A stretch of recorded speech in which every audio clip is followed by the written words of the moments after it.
the tale of the chatterbox barber continued to unfold in a most frustrating manner.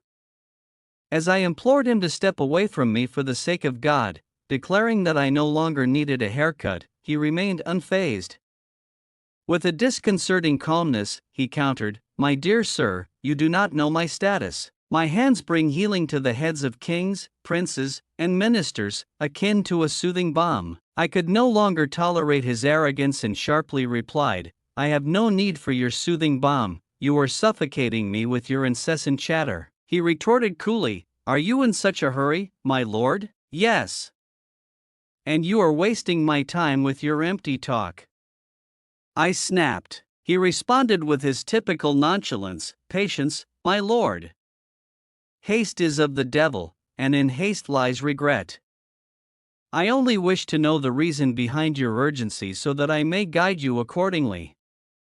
I fear something may befall you that will lead to regret when it's too late." As he gripped the razor ready to cut my hair, he hastily tossed it aside, pulling out an astrolabe to measure the sun's rays, before returning to inform me, "You have 3 hours until Friday prayers, neither more nor less. What could possibly occupy your thoughts so?" Fuming, I shouted, "Be silent. You have driven me to madness." Realizing his effect on me, he finally took the razor and began to sharpen it slowly. I sighed in relief, thinking, "Thank God, the clouds of despair are lifting." My joy was short-lived, however, as he paused his work to lament, "I am troubled by your impatience for no reason at all. Had you shared your reason, it would benefit you. You ought to know that your late father would never act without consulting me." Stunned, I asked, "Did you know my father?" "Yes, indeed.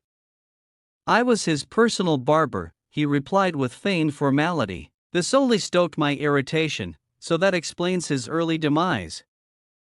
Surely he must have died of your mindless prattle." Frustrated by the delay, I thought, prayer time is nearing, and this fool is ruining my hair. How will I meet the girl before convincing her father to allow me to marry her?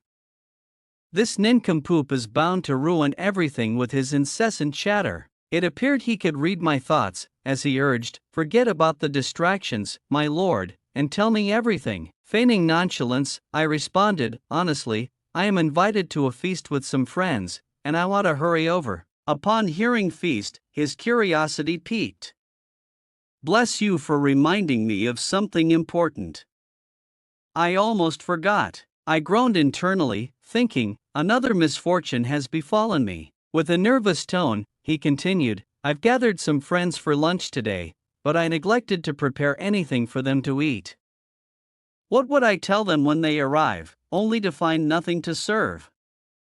Oh, what disgrace!" In an effort to placate him and hasten my haircut, I assured him, "Do not worry, I am invited to a lunch at my friend's home, and everything in my pantry is yours to serve your guests, provided you finish my haircut quickly." His interest spiked further. "May God reward you.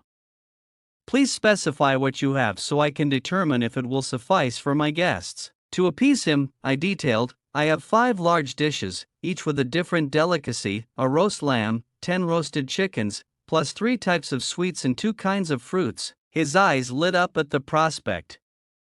"Who provided you with such a bounty? Bring them to me so I may assess." I summoned my servants, and upon seeing the spread, he was overjoyed, sampling the offerings before declaring, "I am at a loss for how to thank you.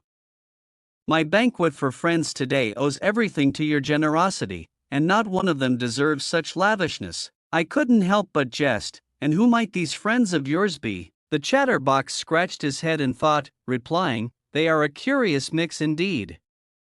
There's Zaytuna the pigeon, Selah the lame, Sila the bean seller, Ikresh the grocer, Hamid the garbage man, and Akris the incense vendor. What a versatile bunch, and best of all, they hardly speak, like me, they carry no excessive curiosity." Frustrated but at a loss, I wondered whether this meeting was a blessing or a curse.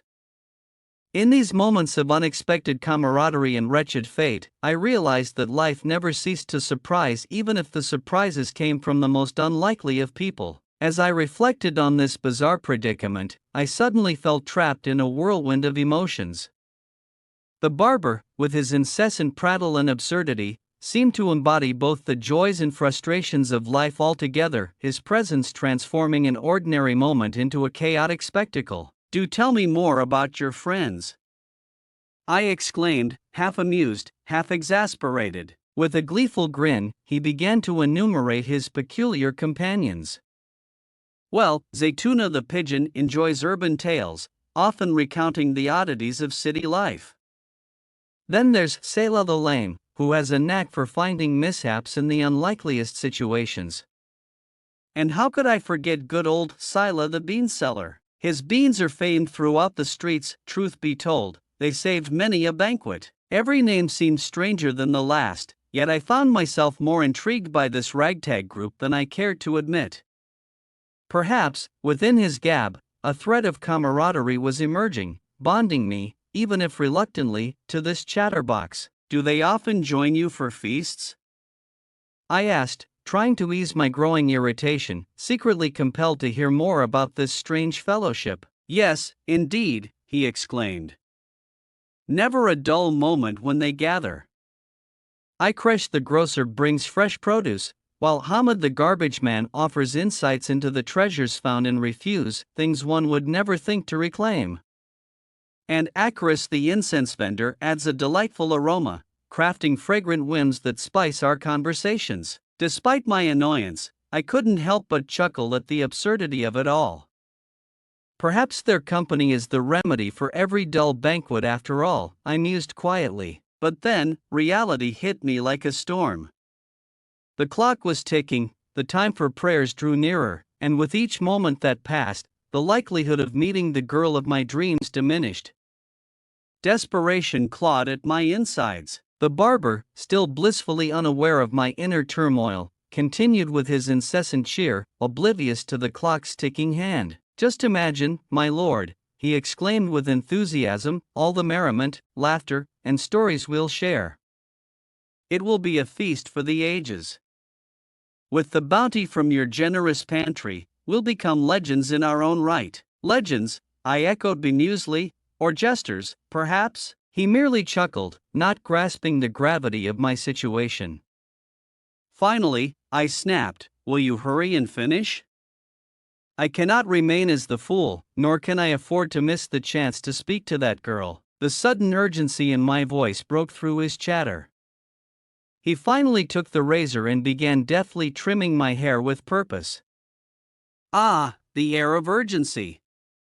Now we're making progress," he exclaimed, working speedily but with surprising care. As the locks fell away, I felt a surge of hope. There would still be time if I could keep him focused. If we must talk, must it always be about food and folly? Can we not consider matters of the heart? I asked, hoping to change the course of our peculiar conversation. He paused mid-slice, raising an eyebrow. "The heart, my lord? It's a most curious topic." "Yes," I urged him. "What do you know of love? Have you ever played the role of a matchmaker, perhaps?" With a knowing nod, he shared stories of misguided attempts to spark romance among his friends, tales full of blunders and comedy. "Ah, love is a tricky business. But aren't the mishaps of love sweeter than the success itself?" As we conversed, I felt a lightness returning, a glimmer of understanding lying within the absurdity of our exchange. Finally, with my hair neatly trimmed, I stood, thanking him. "Perhaps there is wisdom in your ramblings, O chatterbox." In that moment, as I prepared to leave, the barber, with a wide grin and spark in his eyes, replied, "Remember, my lord, life itself is a banquet filled with unexpected guests and delightful surprises. Embrace it, and you may find joy in the chaos." With those words ringing in my ears, I stepped out, determined to face whatever awaited me, with laughter and courage leading the way. Thank you for watching. If you enjoyed this video, don't forget to hit that like button and subscribe to our channel for more amazing content. Be sure to activate the notification bell so you never miss an update. And if you know someone who would love this video, feel free to share it with them. Your support means the world to us, and we can't wait to see you in the next video. Take care.